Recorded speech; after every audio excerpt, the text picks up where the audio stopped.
On January 17, 1997, a man in Lonoke, Arkansas, made what he would later describe as one of the greatest mistakes of his life. One moment, he was arriving at his family home.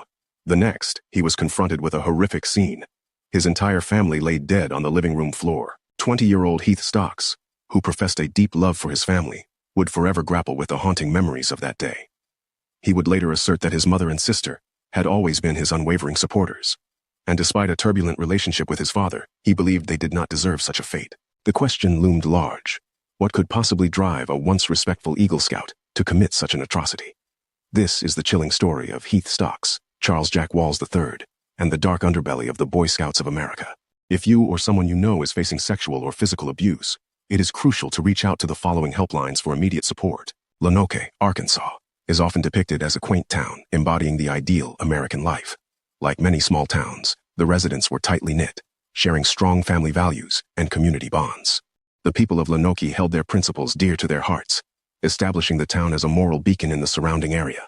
Among the town's most cherished aspects were its vibrant church community, a passion for sports, and a deep-rooted love for the Boy Scouts, whose mantra was to respect, honor, and obey. Like many boys across America, Heath Stocks was a dedicated member of the Boy Scouts, eventually achieving the prestigious rank of Eagle Scout.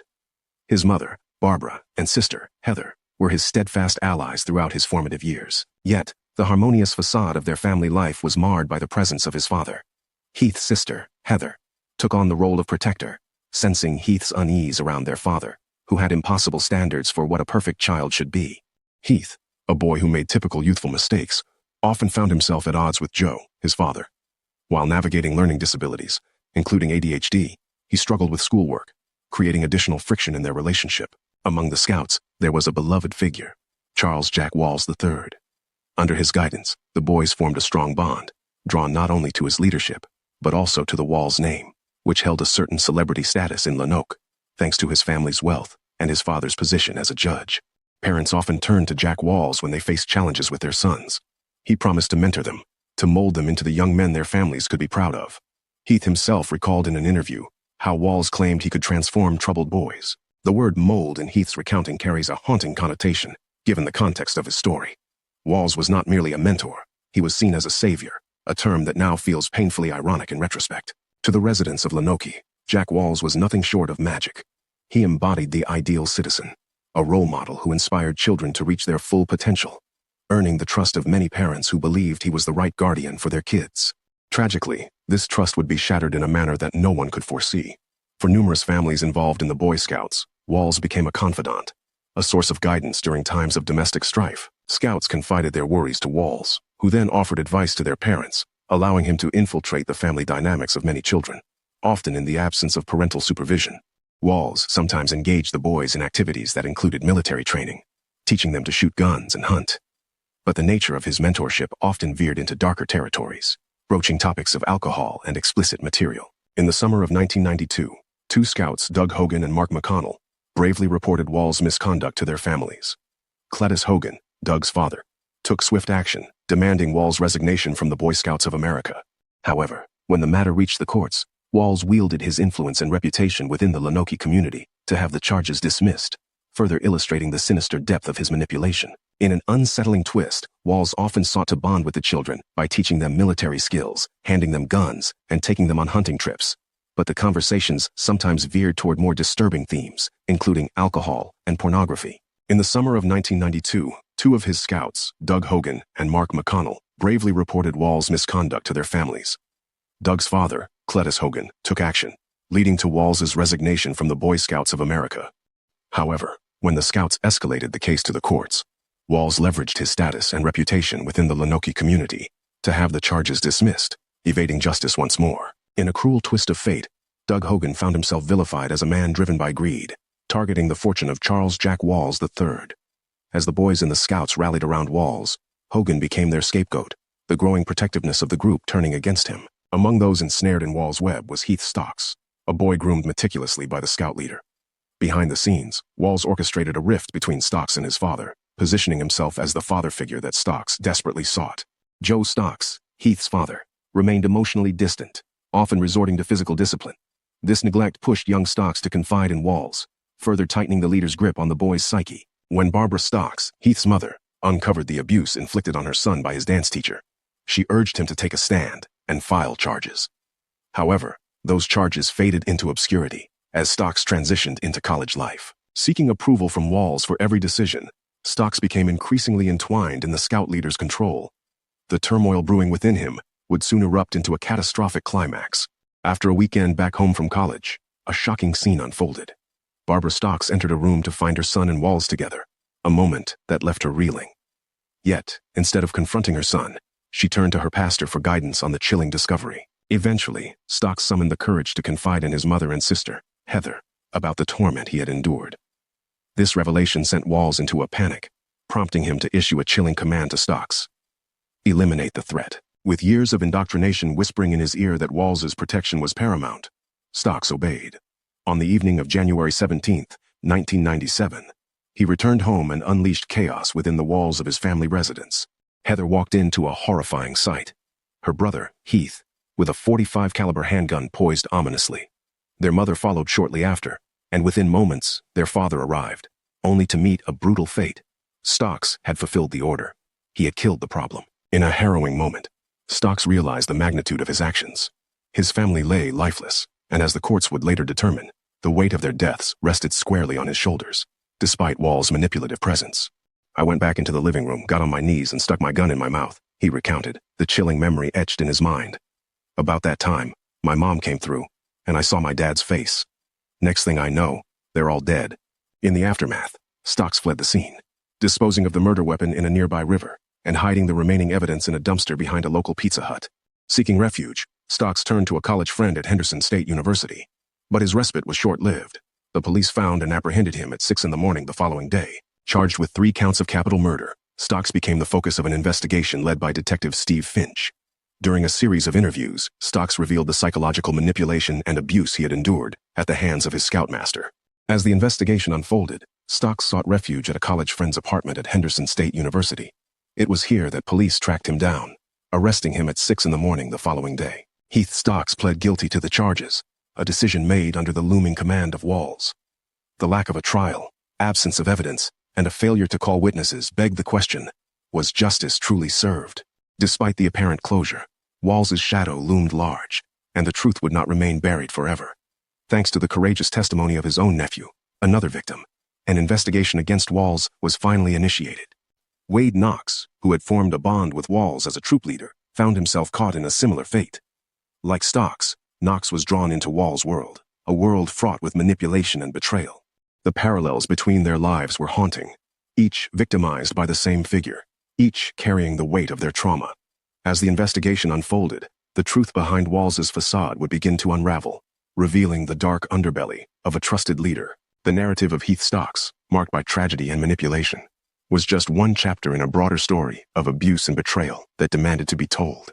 In this web of deceit, the fight for justice was only beginning, and the voices of the victims would soon rise to expose the darkness that lurked beneath the surface. Wade Knox's journey into the Boy Scouts was heavily influenced by Charles Jack Walls III, whom he admired as a troop leader. Knox also found himself in the same Boy Scout troop as Heath Stocks. Their lives mirrored each other in many unsettling ways, rooted in a shared upbringing. In a haunting reflection, Karen Knox recalled her son, revealing that Knox was likely only 6 or 7 when he first joined the Boy Scouts. Little did they know, this would be a fateful decision intertwined with darkness. Wade Knox's journey into the Boy Scouts was inspired by his uncle, Charles Jack Walls III. For Wade, who was just 5 at the time, joining seemed innocent enough. However, as the years progressed, concerns began to surface about Wade's behavior and struggles. Diagnosed with attention deficit disorder and later dyslexia, Wade faced challenges that would shape his tumultuous youth. By the 3rd grade, the turmoil escalated, and he found himself unable to participate in sports or connect with his peers. The anger and frustration within Wade manifested in troubling ways. He would often run away, seeking an escape. In these moments, Jack would intervene, smoothing over the chaos, while they lived just across the street from each other, amidst a constant presence of scouts. The struggles Wade faced, his battles with authority, the shadow of ADHD, and the overwhelming influence of Walls, made both Knox and Heath Stocks vulnerable targets in a world rife with manipulation and abuse. Both Knox and Stocks struggled with authority figures, dealt with ADHD, and were ensnared in the pervasive influence of Walls. These vulnerabilities rendered them prime targets for exploitation. Tragically, Knox's situation was compounded by a sinister family connection. Wade Knox had endured horrific abuse at the hands of his uncle since the age of 7, a violation that began when Walls was simply washing his car. In a desperate act of confrontation, Knox pressed a gun to Walls's head, demanding a confession that would expose the dark history of abuse inflicted upon his family, including that of Heath Stocks and Knox's own brother. With a chilling command, he ordered, "You go in there and tell my mama and my daddy what you've been doing to me all these years." The psychological toll of his uncle's actions weighed heavily on Wade Knox, leading him to a tragic end. He took his own life, forever haunted by his past. In the wake of their loss, Knox's family established the Wade Knox Children's Advocacy Center, a beacon of hope aimed at preventing other families from enduring the same harrowing experiences they faced. Reflecting on the horrific murders of the Stocks family, speculation arose regarding Heath Stocks' role in the tragedy. Many believed he had not acted alone, and that the trial had been grossly mishandled. There were whispers that a guilty plea from Stocks would never have been submitted had the investigators taken appropriate action. Though lacking tangible evidence, these suspicions found an ally in Betty Dickey, the special prosecutor at the time, who pointed to Walls's pervasive influence over the community as a significant factor in the case's trajectory. Initially, the victims' families hesitated to file charges, allowing Walls to voluntarily check into a mental health facility. However, upon learning the harrowing details of the abuse inflicted upon their children, their resolve hardened.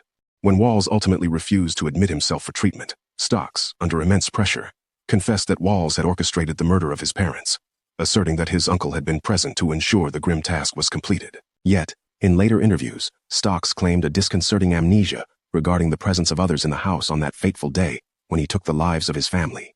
Charles Jack Walls III faced 6 counts of sexual assault.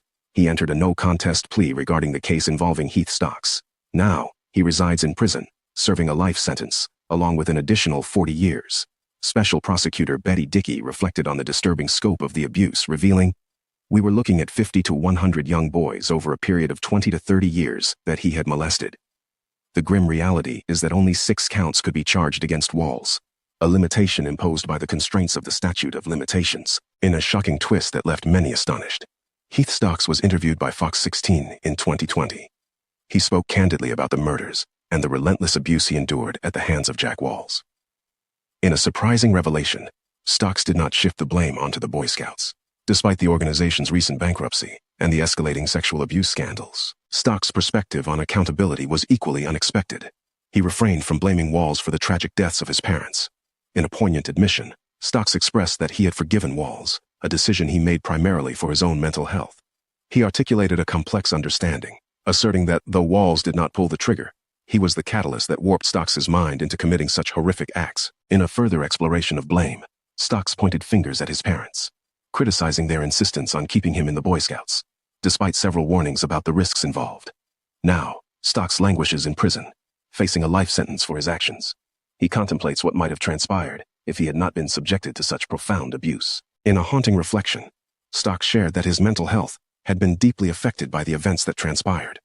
He asserted that while Charles Jack Walls III did not pull the trigger, it was Walls who had twisted Stocks' mind to such an extent that he could commit an act of unimaginable violence. Stocks further expressed resentment toward his parents, who insisted he remain in the Boy Scouts, despite numerous pleas for change. Now, he faces the grim reality of a lifetime behind bars. Stocks pondered how different his fate might have been had he not endured such pervasive abuse. In the shadowy corridors of his childhood, Heath Stocks endured unimaginable torment, a victim of heinous crimes that slowly eroded his mental stability. As the years passed, he spiraled deeper into despair, until he ultimately hit rock bottom. 3 of the people he held closest to his heart were dead, their lives extinguished by his own actions, intertwined with the sinister abuse inflicted by a powerful figure. Had Charles Jack Walls not preyed upon the innocence of over 50 young Boy Scouts, countless lives could have been spared, protected from the depths of such tragedy. Wade Knox, the nephew of Charles Jack Walls, would still be alive today. Though justice appeared to have been served with Walls's life sentence, lingering questions haunt the case. Should Heath Stocks be granted release from prison? Has he truly been rehabilitated, and did he even deserve the charges brought against him in the first place? If you appreciate the in-depth exploration of these cases and wish to support our efforts in unveiling more stories like this, please hit the like button and subscribe for more deep dives. Thank you for joining us in this unsettling journey.